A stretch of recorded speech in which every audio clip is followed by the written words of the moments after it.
So tire swap is done, as you can see. So these are the stock tires. They're good, but as far as grip goes, these are much better. These are on the Traxxas TRX4 F150. These are just some aftermarket, no-name tires.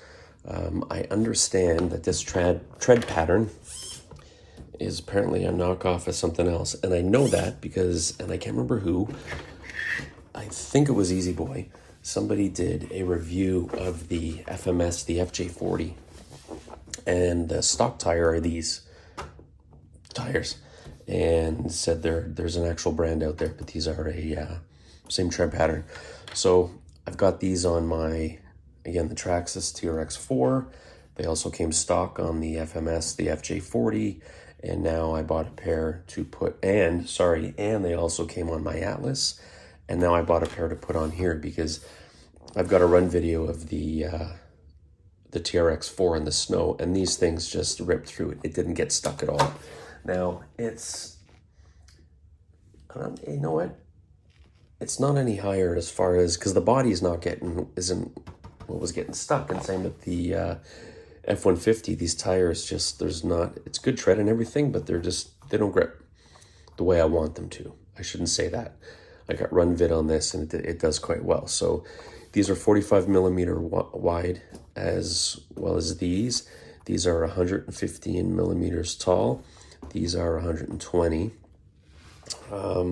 Little firmer foams, but that's okay. I actually took these stock foams out and threw them in here to see, and I was getting that flat tire thing, which I don't like. So I put them back in here, but for my purposes with this, it's a heavy enough vehicle.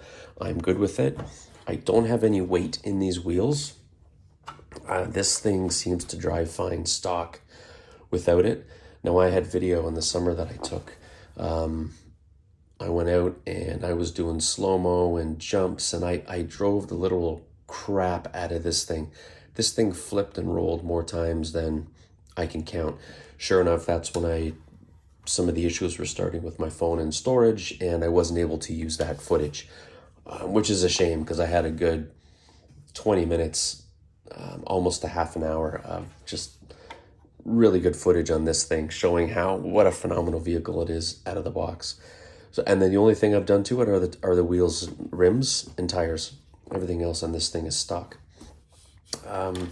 What I did do tonight, though, was I raised, because the stock tires were rubbing already.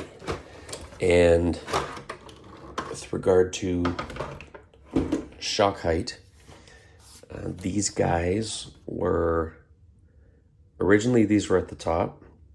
I moved them down to a center. I don't know why I didn't move them to the back, but I moved them down another hole because even at the center with these stock tires, they were rubbing. Even the back was rubbing. And then this one here, I had in the second. So I moved everything down to the third hole. And I think it's going to give me, I'm not saying it's never going to rub, but I think it's going to give me enough. I got 50 weight oil in these shocks. And I do notice that when I'm driving it, if you make a sharp turn with it and the body goes on an angle, it actually stays on the angle for a while.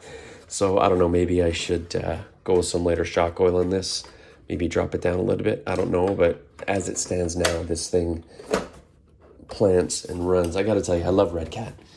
I like Traxxas a lot. Obviously, I've got my F-150 that is, again, except for the tires, it's the High Trail.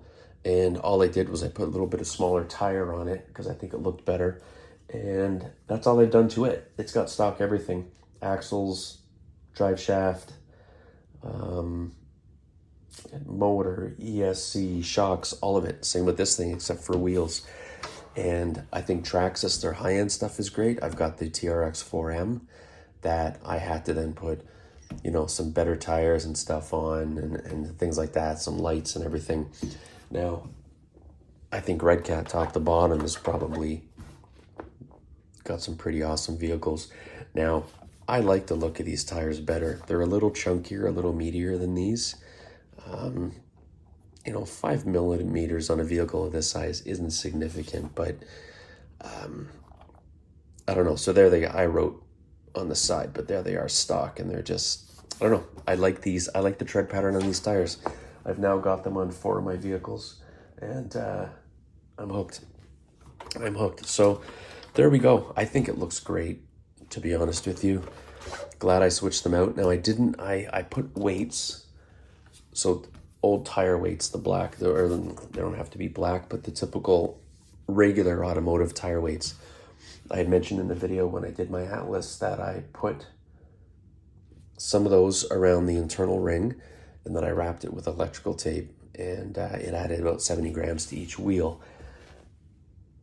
I put brass rings in my FJ40 and in my Traxxas, the TRX4 F-150.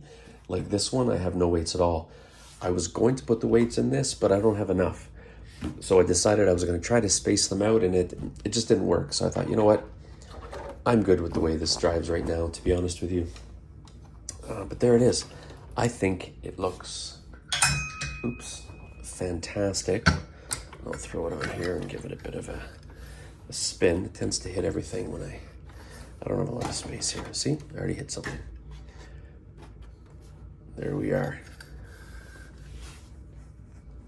Right, there it is hanging down, and then there we are. I think they look good, and I think with me moving the shocks up a little bit, I'm still gonna get some rub. Regardless, I could always trim this down a bit, but it's not enough that it's bothering me. I'm good with this. So there you go. Hope you guys like it.